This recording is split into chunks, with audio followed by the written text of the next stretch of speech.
Bismillahirrahmanirrahim. Assalamualaikum warahmatullahi wabarakatuh.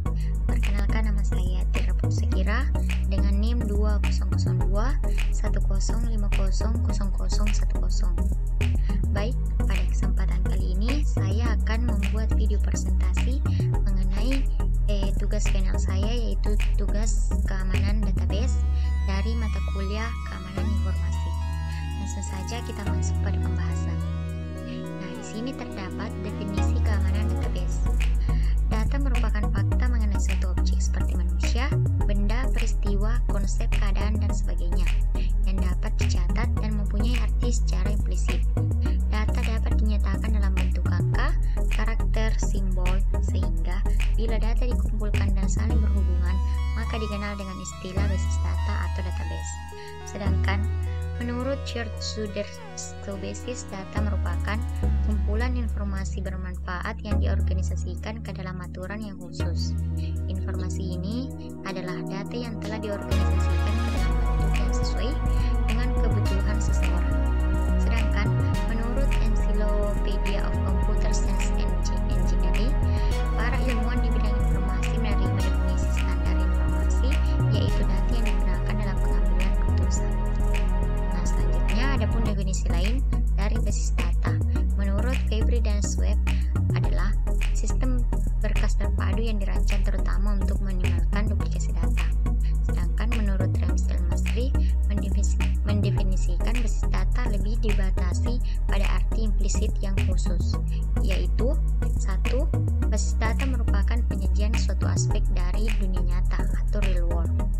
Sedangkan yang kedua, basis data merupakan kumpulan data dari berbagai sumber yang secara logika mempunyai arti implisit, sehingga data yang terkumpul secara acak dan tanpa mempunyai arti tidak dapat disebut basis data. Yang ketiga, basis data perlu dirancang, dibangun, dan data dikumpulkan untuk suatu tujuan. Basis data dapat digunakan oleh beberapa user dan beberapa aplikasi yang sesuai dengan kepentingan user. Nah, selanjutnya di sini terdapat jenis-jenis ancaman pada keamanan database. Yang pertama yaitu pencurian dan penipuan. Pencurian dan penipuan database tidak hanya mempengaruhi lingkungan database, tetapi juga seluruh perusahaan atau organisasi. Keadaan ini dilakukan oleh orang di mana seorang ingin melakukan pencurian data atau manipulasi data seperti saldo rekening, transaksi, transfer, dan lain-lain. Untuk itu, fokus harus dilakukan pada kekuatan sistem agar menghindari akses oleh orang yang tidak memiliki kewenangan.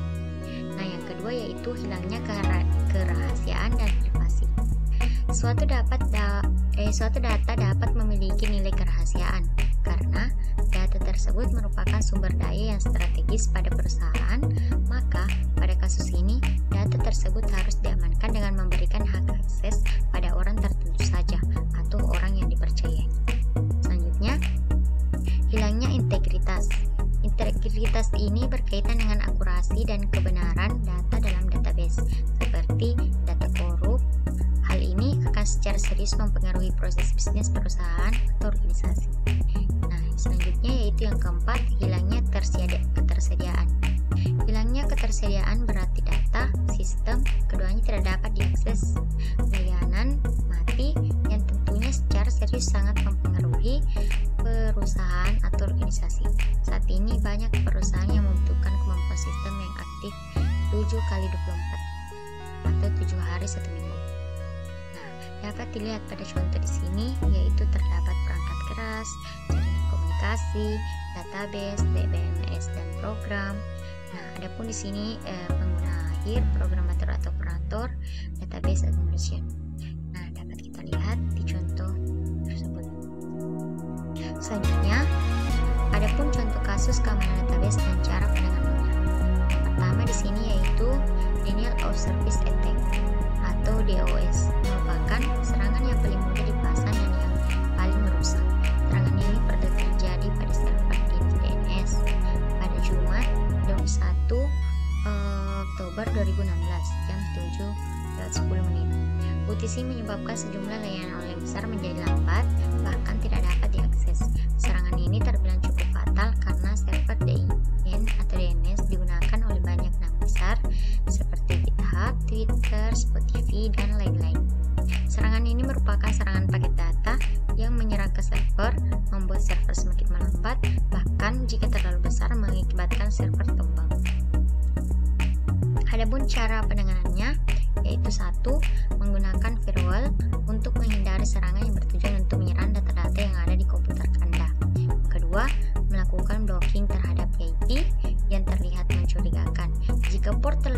dimiliki, maka komputer Anda akan terkuasai oleh si penyerang. Cara itu mengatasinya yaitu dengan menggunakan firewall yang dikombinasikan dengan ADC atau Intrusion Detection System. Nah, yang ketiga, menolak paket data dan mematikan service UDP atau User Datagram Protocol. Yang keempat, menggunakan antivirus yang dapat menangkal serangan data seperti Kaspersky. Nah, yang kelima, melakukan filtering pada permintaan ACMP atau Internet Control Message Protocol (ISO) pada firewall. Nah, yang kedua di sini yaitu ransomware. Ransomware di sini merupakan jenis malware yang dapat menyandra sistem, paling sering dengan mengenkripsi atau mencuri data dan melakukan pemerasan. Serangan ransomware yang diamati menargetkan kerentanan pada database MongoDB. Peneliti keamanan menyebut serangan ini sebagai ransak dan memperkirakan lebih dari 40.000 database terkena dampak dalam 2 minggu pertama. Adapun cara menanganinya, yang pertama yaitu menggunakan software dan fitur keamanan perangkat atau website tanpa sistem keamanan mumpuni bisa jadi pintu lebar masuknya ransomware. Untuk perangkat komputer Anda perlu sedikit berinvestasi dengan menginstal software antivirus yang mumpuni. Pilihlah antivirus yang memiliki fitur anti ransomware untuk mendeteksi, menangkal, dan membersihkan virus tersebut. Nah, di sini yaitu yang kedua, melakukan backup data. Semisal virus ransomware berhasil menyerang website atau perangkat Anda, setidaknya Anda tidak akan terlalu panik sebab semua data yang telah di backup dengan aman. Anda bisa melakukan backup data di beberapa penyimpanan sekaligus baik hard drive, Google Drive, dan lain-lain. Untuk website Anda, pastikan penyedia hosting Anda menyediakan fitur backup secara berkala. Niaga hoster, backup otomatis dilakukan seminggu sekali. Nah, yang ketiga yaitu mengupdate secara rutin. Jangan pernah mengabaikan update website Anda secara rutin, mulai dari CMS, plugin, hingga tema yang ada di dashboard Anda. Sebab update versi terbaru tak hanya menyediakan fitur terbaru, tapi juga meningkatkan keamanan website. Sistem dan fitur yang belum terupdate bisa jadi celah keamanan website untuk diserang hacker. Anda bisa mengetahui apakah website tersebut perlu segera diupdate dengan melihat notifikasi update. Nah, keempat, menghindari klik website dan email mencurigakan ransomware. Seringkali berhasil masuk melalui website dan email berisi virus yang Anda kunjungi. Misalnya, ketika mengunjungi sebuah website, ada file atau aplikasi yang otomatis terdownload dan terinstall di perangkat Anda. Jebakan virus juga bisa disipili lewat email spam dengan lampiran atau link mencurigakan. Jadi, semisal Anda mendapatkan email tak dikenal dan menyisipkan beberapa lampiran, sebaiknya jangan pernah klik lampiran tersebut. Nah, yang kelima, memilih hosting yang aman. Jika hosting Anda tidak memiliki keamanan yang canggih, website bisa dengan mudah terinfeksi berbagai virus, salah satunya ransomware. Memilih hosting yang aman jadi langkah penting yang tidak boleh dilewatkan begitu saja, sebab jika sisi server sudah terserang, tambahan fitur keamanan lainnya seperti SSL dan plugin yang Anda pasang jadi sia-sia. Nah, yang ketiga di sini SQL injection. Injeksi SQL merupakan salah satu teknik dalam melakukan web hacking untuk menggapai akses pada sistem database yang berbasis SQL. Teknik ini memanfaatkan kelemahan dalam bahasa pemrograman scripting pada SQL dalam mengolah suatu sistem database. Salah satu penyebab terjadinya serangan ini adalah tidak adanya penanganan terhadap karakter-karakter tanda petik 1 dan double minus yang menyebabkan suatu aplikasi dapat disisipi dengan perintah SQL, sehingga seorang hacker dapat menyisipkan perintah ke dalam suatu parameter maupun forum. Serangan ini memungkinkan seorang dapat login ke sistem tanpa memiliki akun, memungkinkan juga seseorang dapat merubah, menghapus ataupun menambahkan data yang berada dalam database, bahkan dapat mematikan database tersebut, sehingga tidak dapat memberi layanan pada web server. Nah, selanjutnya, adapun di sini cara menanganinya yaitu untuk mencegah dan mengatasi permasalahan yang terjadi dengan cara meningkatkan awareness mengenai keamanan informasi dan data yang dimiliki.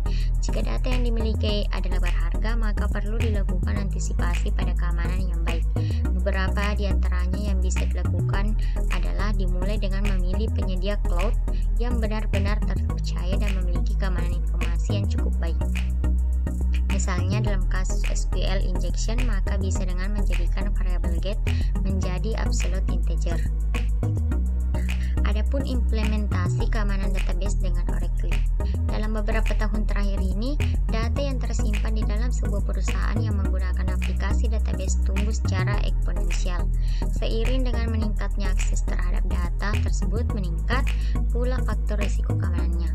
Keamanan terhadap data yang tersimpan dalam database menjadi sesuatu yang sangat penting, terutama menghadapi isu-isu keamanan data, yaitu kerahasiaan, autentikasi, keutuhan, dan bukti tindakan.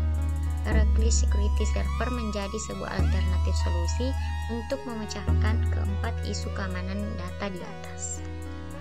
Adapun kesimpulan yang dapat kita ambil pada presentasi kali ini yaitu keamanan pada database merupakan suatu proteksi terhadap pengerusakan data dan pemakaian data oleh pemakai yang tidak punya kewenangan.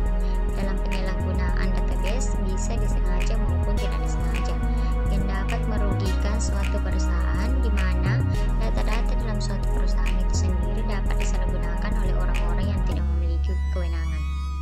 Dengan disusunnya makalah ini, semoga dapat memberikan gambaran-gambaran keamanan komputer yang dapat meminimalisir terjadinya gangguan pada sistem yang kita miliki, serta sebagai referensi kita untuk masa yang akan datang yang semakin maju dan berkembang. Nah, mungkin hanya itu yang dapat saya sampaikan. Lebih dan kurangnya mohon dimaafkan. Wassalamualaikum warahmatullahi wabarakatuh. Terima kasih.